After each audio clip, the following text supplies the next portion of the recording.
लकवे ने रीता की जिंदगी तबाह कर दी, पर उसके पति ने हिम्मत नहीं हारी और रीता की सेवा में जुट गया।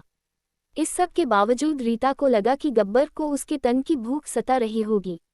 उसने अपनी छोटी बहन मीता से गब्बर का दूसरा ब्याह कराने की सोची। क्या गब्बर ने रीता की बात मान ली? वाकई गब्बर को औरत की देह की भूख थी। सूरज हर रोज की तरह आज भी अपनी धुन में मगन सा निकला, पर अब ये सूरज रीता के लिए और दिन जैसा नहीं रहा था।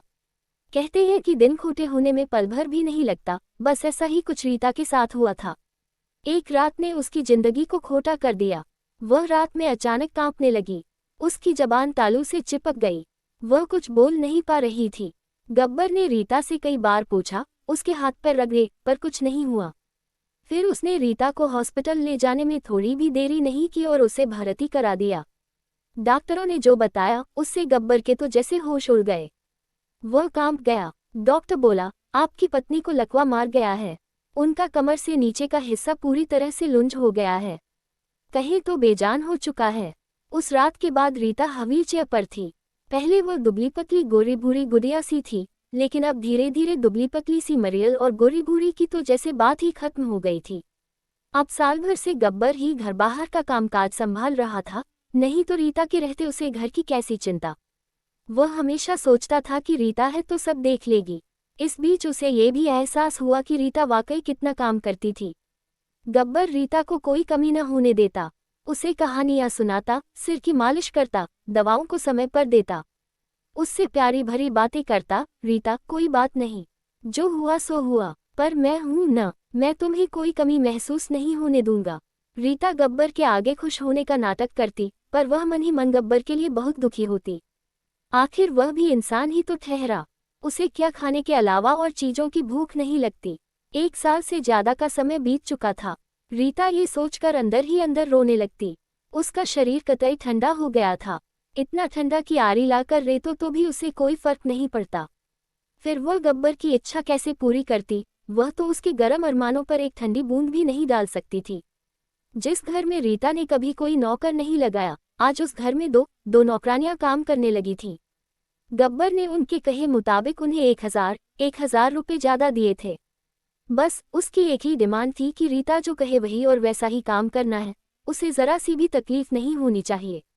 दोनों नौकरानियां 1000 रुपये ज्यादा मिलने की खुशी में वही काम करती थीं जो रीता कहती थी। कई बार तो रीता को एक नौकरानी ने उससे कहा, दीदी, सबकी किस्मत आप जैसी कहाँ, जो आदमी ऐसे हाथों में छाले रखे। हमारे मर्द को देखो, इतना काम करके घर जाती हैं, फिर भी 2 बोल मीठे नहीं मिलते। वही गालियां और रात को अपने मन की करी और फिर तू कौन, मैं कौन। रीता गब्बर पर अपने से ज्यादा यकीन करती थी, पर न जाने क्यों उसका मन आजकल बड़ा डरासा रहता था। उसके मन में अब एक घुन लग गया था और वह सोचती, मैं जानती हूँ कि वे मुझे बहुत प्यार करते हैं, पर कहीं अपनी उस जरूरत के लिए वे किसी और के पास। फिर वह खुद ही मन कहती, नहीं, मेरा गब्बर ऐसा नहीं है, पर दूसरे ही पल उसके भीतर फिर वही पुराना ख्याल चलने लगता। रीता की माँ ऐसे तो उसके पास आ ही जाती थी, पर इस बारे में उसने कभी अपनी माँ से बात नहीं की। लेकिन अब उससे रहा नहीं गया और उसने अपनी माँ को मिलने के लिए बुलाया और कहा, माँ, मैं सब जानती हूँ, वे मुझसे बहुत प्यार करते हैं, पर आखिर वे भी तो इंसान हैं, गला तपने पर प्यास किसे नहीं लगती। माँ, वे कहीं इधर उधर किसी के चक्कर में पड़ गए तो मैं सहन नहीं कर पाऊंगी। माँ ने कहा, मैं तेरी परेशानी समझती हूँ, पर क्या कहूँ, तू ऐसा कर कि गब्बर को मीता से शादी करने के लिए बोल कर देख। तुझे अपनी हालत देखते हुए खून के आंसू पीने ही पड़ेंगे। देख, कोई और आ गई तो तू जानती है कि कुछ भी हो सकता है, लेकिन इस घर में तेरी छोटी बहन आएगी तो सब बैया चलेगा। इस घर को कोई वारिस भी मिल जाएगा, उसके सहारे तेरी भी जिंदगी कट जाएगी। रीता को एक हद तक अपनी माँ की बात सही लगी और उसने अपनी छोटी बहन मीता को घर बुला लिया ताकि उन दोनों के बीच कुछ प्यार उपज सके। पर ऐसा कुछ न होते देख रीता ने गब्बर से सब कुछ साफ साफ कहने का मन बना लिया। कुछ दिन तक तो रीता की शादी करने वाली बात कहने की हिम्मत नहीं हुई, पर एक दिन हिम्मत करके उसने गब्बर से कह दिया, 2 साल होने को हैं, मैं तुम्हें कुछ नहीं दे पा रही हूँ, तुम्हें तब की भूख तो लगती ही होगी, तुम मेरी छोटी बहन से शादी कर लो, तुम्हारी और इस घर की सारी जरूरतें पूरी हो जाएंगी। ये बात सुनते ही गब्बर की त्योरियां चढ़ गई और वह बोला, रीता, तुम्हारे मन में ये सब चल रहा है, तभी मैं सोचता हूँ कि मेरे इतना करने पर भी तुम खुश क्यों नहीं रहती। तुम्हें हंसता देखे मुझे कितने दिन हो गए।